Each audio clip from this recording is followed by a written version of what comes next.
ลอยมาแล้วโอ้ยงามดียกมือจุ่มดู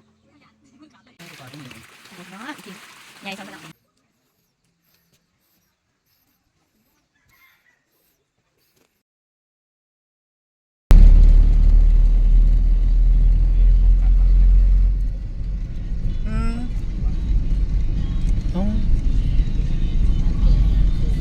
โอ้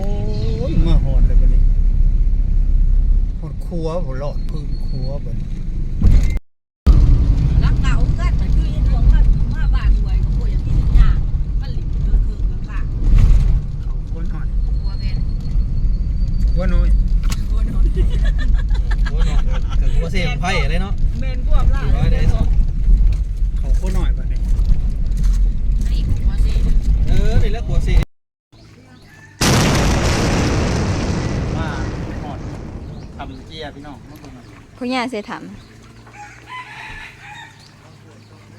มาทำปลาใหญ่ คุณย่าถามดิ ทำอยู่ข้างนอก เจียดิ นั่นเราเป็นทำเจียเลยใช่ไหม เห็นจะ ทุกปลาทั้งใหญ่ทั้ง นี่พี่น้องกินใหญ่ซ้ำขนาดใหญ่ซ้ำข่อยละ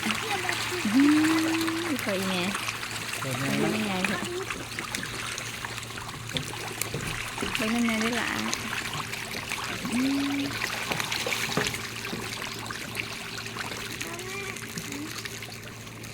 เมื่อกี้มันข้าวทางที่ข้าวหลอกเลย แบบเบอร์ด้วยถ่ายหูได้ป่ะถ่าย ก่อนมากับลูกสาวหลาลูกสาวหลาพามาหล่อทำเจียวันนี้โอ้ยมาเห็นทำเจียแล้วบ้านะ ว่าเห็นทำแต่ว่าผัดทำจักสิอยู่หมองได้ เงินยืดถือนั่นแหละมีเจ้าพญาทำหน่อยเลยคุณบอก ใช่ เนาะพญาเนาะ นี่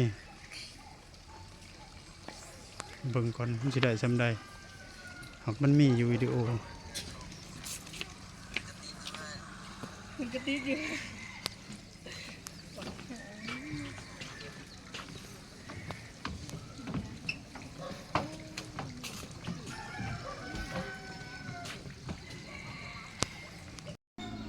หูมันก็บ่เห็นโตมันเลยก็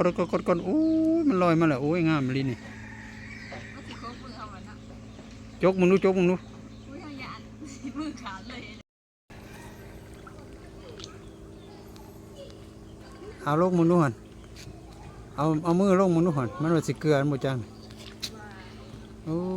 งามงามงามงามแล้วงามแล้วโอ้ไปหอดพุ่นบ่โอ้พอดีคำเนาะจะเป็นคำข่อยถอยลงแรงข่อยคำบ่นี่ผ้าเลาะเบิ่งก็เด้อทำอันมาหอดทำเจียเนาะวัดป่าทำเจีย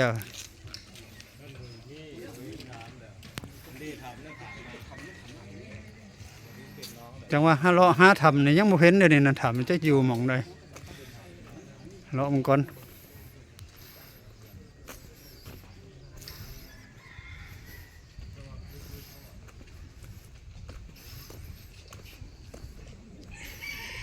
บริเวณเป็นเดินกว้างผ้าเลาะมั้ง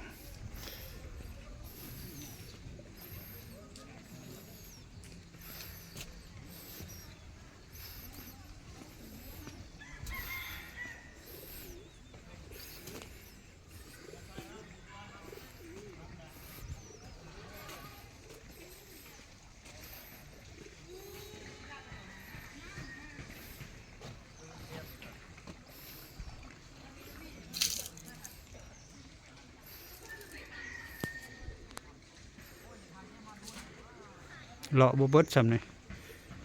โอ้เขาห้องน้ำก่อนบัดนี้ไปทางบีแล้วทางห้องน้ำคือสิวันนี้เนาะหลอดเอาโศกเอาใส่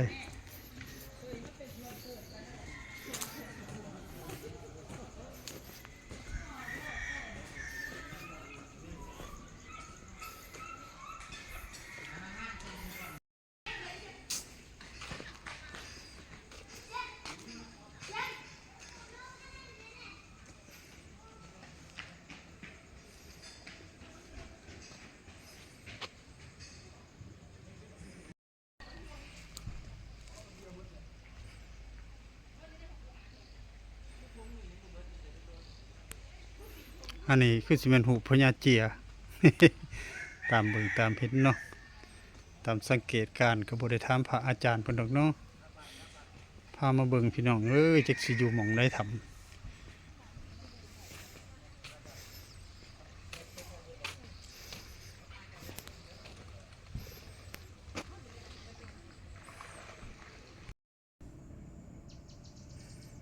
วัดทำเจียนี่แม่นตั้งอยู่เข้มคลองเด้อพี่น้องโอ้เนาะมาตอนนี้พอดีเป็นต้นตะเว้นมันพอดีลงเนาะหลับเข้มของ ไปสิพาไปเบิ่งพุ่นนี่พี่น้องเอ้ยพาเลาะเบิ่งก่อน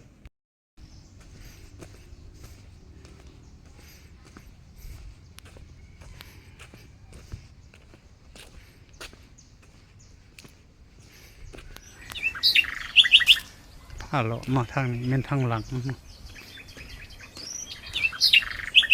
ทางหลังหรือว่าทางเข้มของขนมเลยนะหาเลาะหาถำเจีย อันนี้ก็เป็นย่างๆเลาะทั้งบริเวณทั้งในของวัดถำเจียเนาะมีป่ามีดงนี่พี่น้องป่าใหม่โอ้ยบริเวณกว้างขวางมีไกลหลายวันนี้ก็ได้เดินทางเลาะเข้มของออกมาไปแล้วมาแต่วัดถำเจียก็เป็นเลาะเข้มของมาเลยพี่น้องเอ้ยกินลมส้มวิวมาเนาะหรือว่าเข้มของก็เฮาเลี้ยวเบิ่งตะเว้นย่ามแรงบ่แม่นตีเว้ย โอ้ยเนาะก็พอดีแสงแดดอ่อนๆมาฮอดขัวความแม่น้ำของพี่น้องเอ้ยพุ่นแหละความไปมุกดาหารเนาะอยู่ในสวรรณเขตของเฮานี่แหละเขามาฮอดตัวเมืองนครไกรสอนแขวงสวรรณเขตเลยเด้อพี่น้องเอ้ยบาดนี้สิได้ออกจากนี่ก็10พุ่นละเมื่อบ้านห้วย โอ้ยพี่แหละมาทั้งขัวหัวสมปอยเด้อพี่น้องเด้อเอาผู้ใดเข้ามาเบิ่งในคลิปนี้ก็ให้อยู่เย็นเป็นสุขอยู่ดีมีแห้งเด้อพี่น้องเด้อขอกล่าวคำว่าสบายดี